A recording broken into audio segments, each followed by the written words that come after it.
আমরা 10টা 30-এ নির্বাচন কমিশনে আমাদের দলের নিবন্ধনের জন্য আমরা কাগজপত্র জমা দিই। আশা করি আমাদের দলের নিবন্ধন নির্বাচন কমিশন দ্রুততার সহিত সিদ্ধান্ত গ্রহণ করবেন।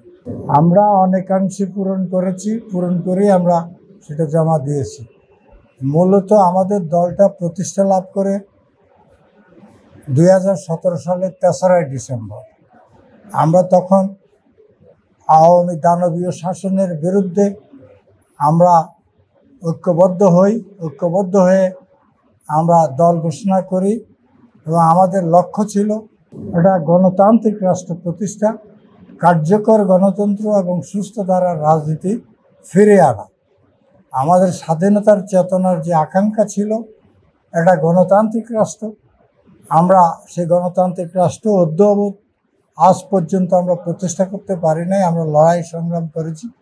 এবারে আমরা প্রত্যাশা করি দানবীয় শাসনের অবসানের মধ্য দিয়ে আগামী দিনে একটা নিরপেক্ষ নির্বাচনের মধ্য দিয়ে আগামী যে সরকার আসবে সেই সরকার বাংলাদেশকে একটা গণতান্ত্রিক রাষ্ট্রের দিকে হাঁটাবেন এবং একটা গণতান্ত্রিক রাষ্ট্র প্রতিষ্ঠা করবেন।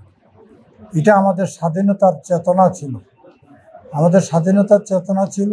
আমরা স্বাধীন সার্বভৌম একটা বাংলাদেশ এবং একটা গণতান্ত্রিক বাংলাদেশ, এবং সেই বাংলাদেশে গণতন্ত্র কার্যকরভাবে প্রতিষ্ঠা করব এবং সুস্থ ধারার রাজনীতি আমরা ফিরে আনব।